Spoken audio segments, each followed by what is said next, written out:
Alors, mesdames et messieurs, aujourd'hui, je reçois un artiste dont le parcours ressemble un peu à un véritable odyssée entre l'Afrique et l'Europe. Hein. Bien sûr. Tout commence en 2006, Matrix, sur les ondes de radio ATQB, si je ne me trompe pas. Oui. Très vite, ta voix et ton énergie s'emparent de la mythique d'Abidjan. C'est ça, hein, tu m'arrêtes un peu si je me trompe. Vas-y. De la rue Princesse. Exactement. Je sais pas si c'est du MG, essaie de me situer un Non, peu. c'était au Ramé Ramé. Au Ramé Ramé, Princesse, ouais. à la rue Princesse, et tu deviens directement une figure incontournable de l'animation. Tu as été même sacré vainqueur du concours RTI. Et Musique Mix. Musique Mix. Merci beaucoup de m'aider. Et tu enchaînes des collaborations avec des artistes tels que DJ Menza. Et DJ Menza dans le titre Toubadjer et Kadji. Toubadjer et Kadji, ok. Oui. Abou Nidal aussi. Oui, dans le titre Payaï. Payaï, tout ça est disponible sur YouTube, sur les plateformes, ok. Et Zepekinyo. Kuitata. Kuitata, ah, d'accord, ok. Et tu sors un single qui a été écrit par ton frère feu DJ Arafat. Là, je vais rectifier, ok, dis-moi. Non, ça n'a pas été écrit par Arafat, c'est Arafat qui a arrangé. M'a appelé à la maison chez lui. D'accord. Et c'est Ariel Chenet qui a arrangé le son. Ah. Et c'était une animation qu'on faisait au Makila Yorogan. D'accord. Voilà, que j'ai inventé. C'était pour s'amuser.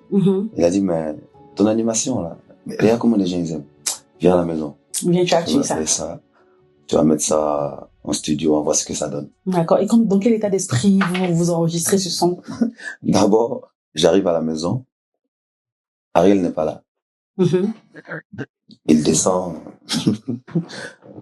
comme à ses habitudes en caleçon. D'accord. Ouais, Matrix, c'est bon. J'ai dit, ouais, on est là, on est venu faire le son comme t'as dit. Et c'était un 31 décembre. Il dit, mais ouais, Ariel, il dit, bon, il dit qu'il arrive. Il a pété un câble. Il dit, allô? Attends, toi, t'es vieux personne qui te lève à attendre, quoi. Tu fais attendre. À la minute, Ariel est venu. Mais, pour enregistrer le son, c'était tellement difficile parce qu'ils ont rigolé du début jusqu'à la fin. Pourquoi? C'est que je disais. Les blagues, c'était. Ce que je disais. Dans le son? Oui, n'avait pas de sens, mais ça faisait danser. D'accord, ok. Et quand tu écoutes, tu rigoles. Lui, c'était difficile pour Ariel d'arranger ce son-là, c'était chaud. Ah ouais, d'accord. Oui. Parce que c'était l'ambiance. C'était l'ambiance. Donc quand il entend un peu. C'est que j'ai dit même. Il sait pas si ça va où, mais en tout cas, c'était le game. Ah, tu peux nous faire un petit bout, on voit si on peut rigoler aussi un peu quand même. Mais tout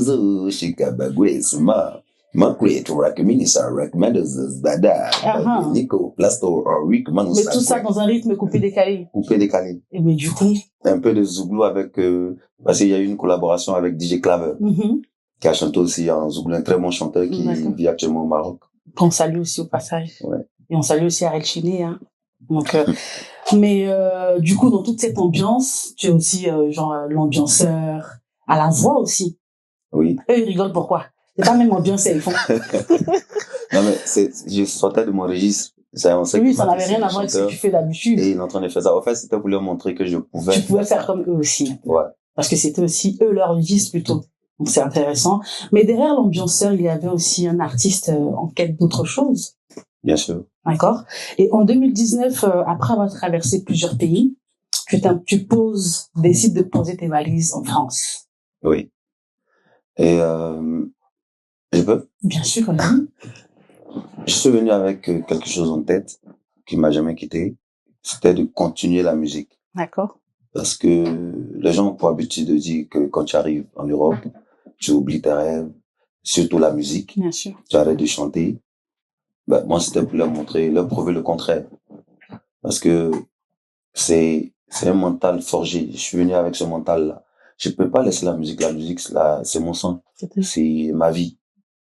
Et je veux leur prouver, en fait, que on peut être ici, faire de la bonne musique, et l'envoyer en Afrique. C'est ça.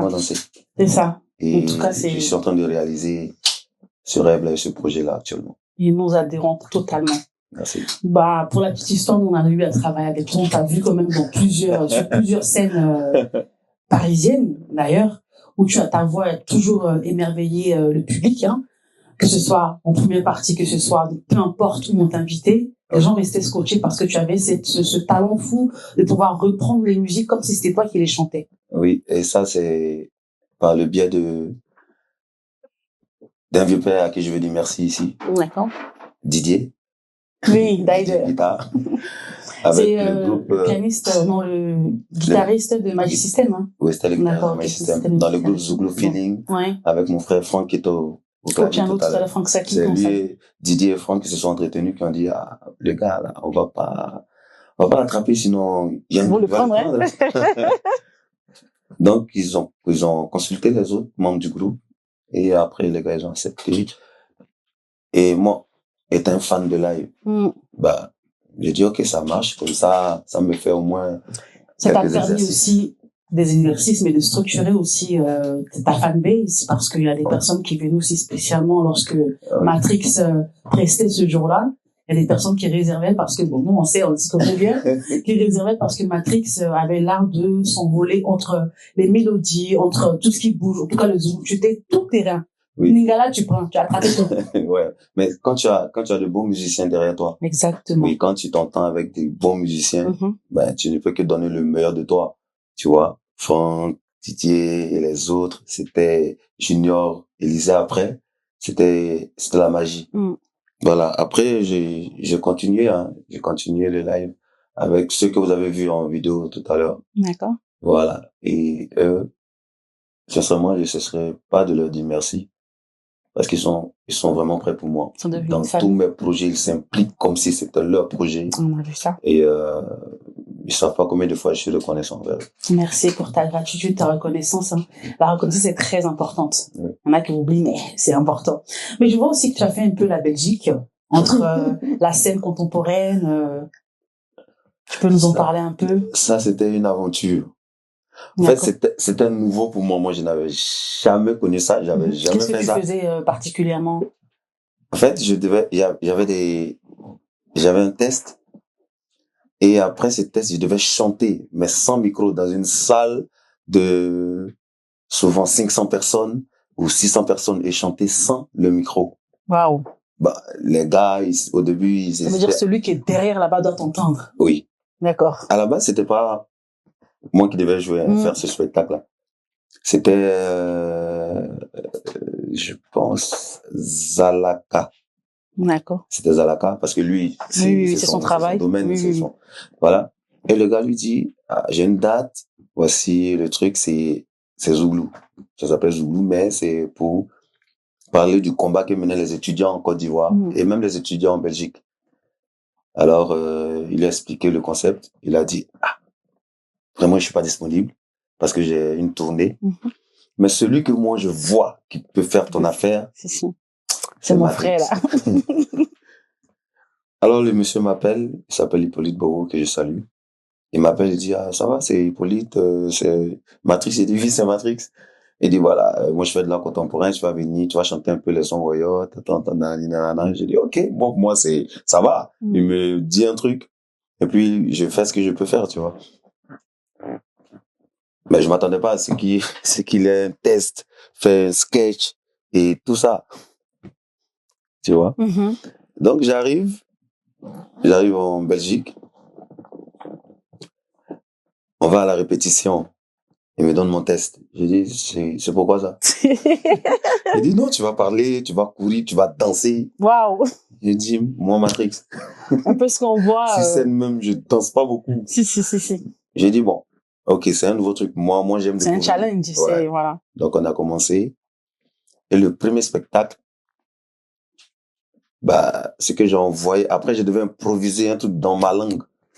Ça veut dire, fais quelque chose. C'est quoi ta langue? Tu veux Obé. Obé, ok, d'accord. Tu fais un truc qui va donner de l'émotion. Donc, c'est devant les blancs, là. Tu as fait Obé, là. Je viens, tu vas comprendre. Fais un truc qui va donner de l'émotion pendant le spectacle. Donc, j'envoie, il y a une partie où il est en train de se lamenter par terre comme si l'étudiant souffrait. Et moi, j'envoie un truc en langue. Mais je regarde dans la salle, il y a quelque chose qui a fait me déconcentrer. Il y a des gens qui ont commencé à pleurer. Faut nous envoie un peu. Je veux bien voir. Parce que je sais que déjà, tu as de l'émotion dans ta voix. Bon, moi, c'est un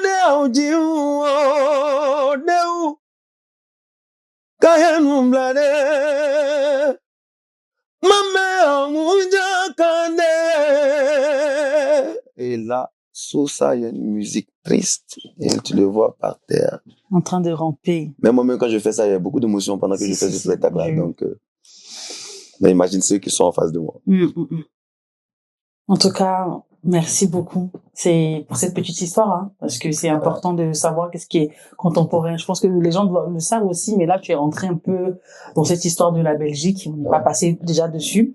Et après, tu rentres dans un profond travail de reconstruction personnelle où tu prends le temps de comprendre les codes de l'Europe et de t'ancrer au niveau de ta famille et surtout trouver toi-même ta propre signature vocale.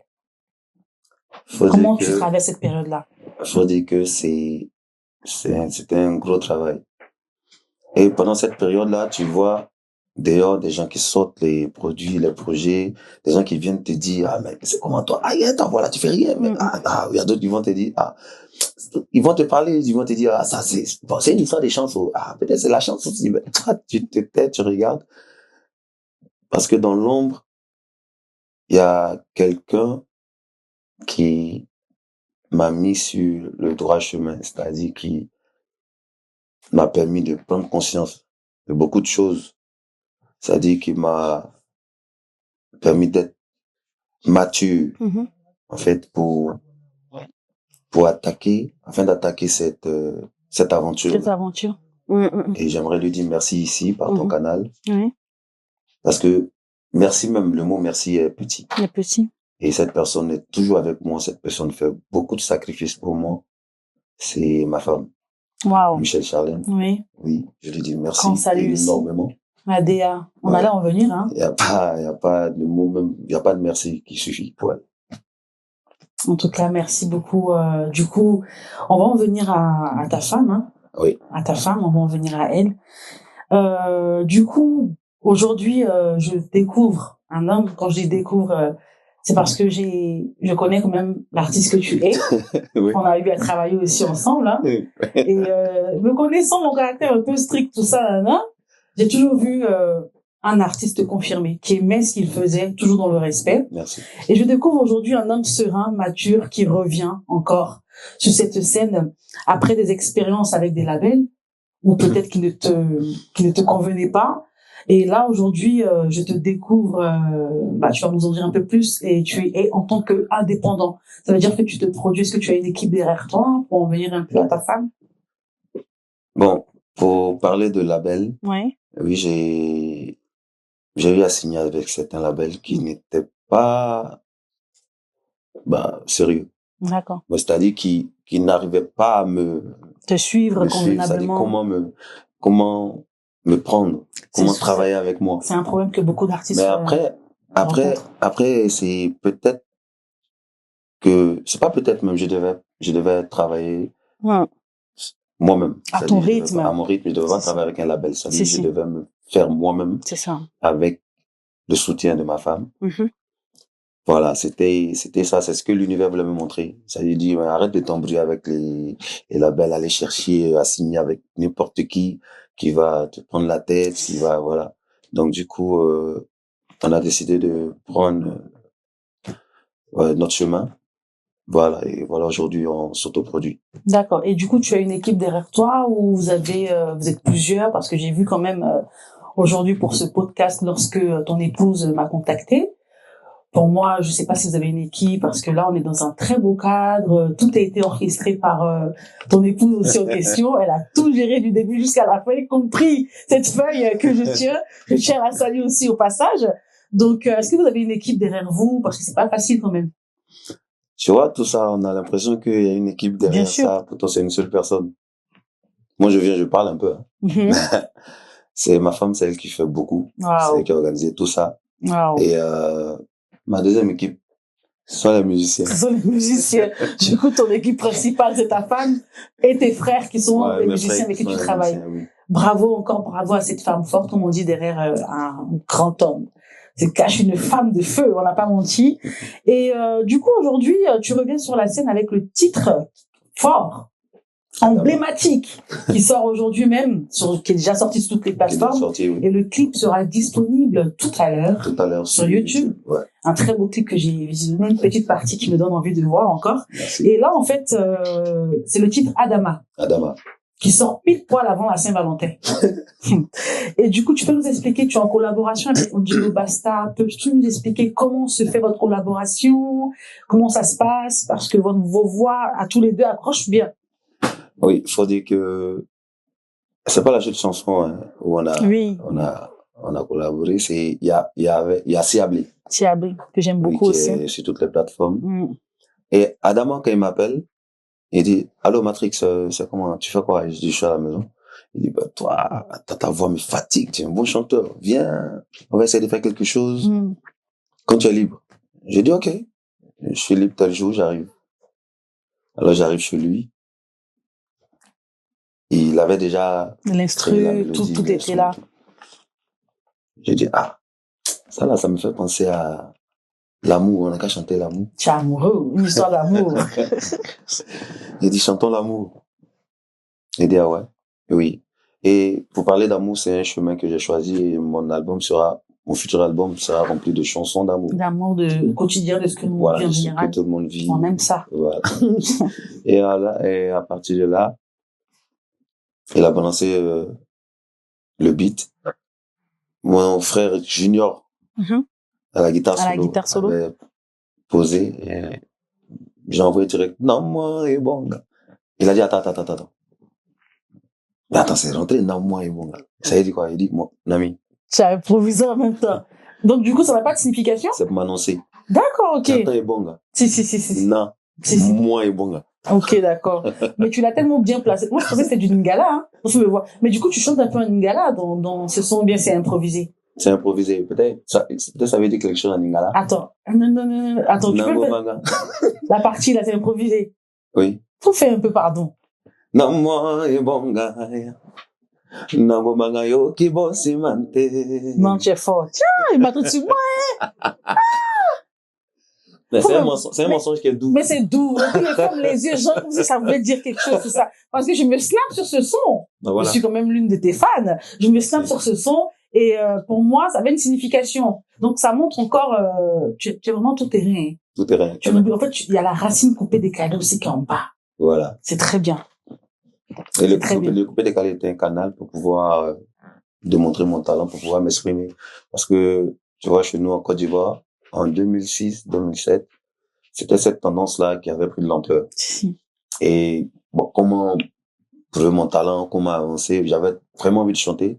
Et je suis passé par ce canal-là. Et voilà, aujourd'hui, ça a donné ce que ça a donné. On t'encourage en tout cas. Merci. Mais du coup, dans la chanson Adama, quand on dit Adama, on peut faire ça. C'est une expression ivoirienne qui veut dire beaucoup de choses, hein. Oui. Ça peut-être signifie un étonnement. Et Adama, on peut, tu vois, on est choqué de quelque chose. Mais comme tu chantes l'amour, dans ce son-là, qu'est-ce que vous ressortez particulièrement sur ce côté amour? Ça parle de quoi? Une fille qui t'a coupé? Une fille qui... Faut nous expliquer un peu. Non, c'est la découverte du vrai amour. Ah, d'accord. Parce que dans les paroles, je dis, où étais-tu caché pendant toutes ces années? Victime de ta beauté, je ne peux pas, voilà. Ça dit, je l'ai retrouvé maintenant. Si. Voilà, tu as retrouvé l'amour, elle va plus bouger. En tout cas, elle n'est pas prête de bouger. On peut faire ça. Tu es étonné, tu es émerveillé. Devant sa beauté. Si, c'est très beau. C'est très beau. Vraiment, c'est la Saint-Valentin. J'espère que quelqu'un va me dire que Adama, il est étonné de m'avoir rencontré aussi. Vraiment, les hommes, déclarez-vous en même temps. Signalez-vous. En tout cas, merci beaucoup. Et j'ai aussi le son Promesse que j'aime particulièrement. Tu vas le chanter tout à l'heure en live. Mais est-ce que tu peux nous expliquer ce son? D'où cette inspiration?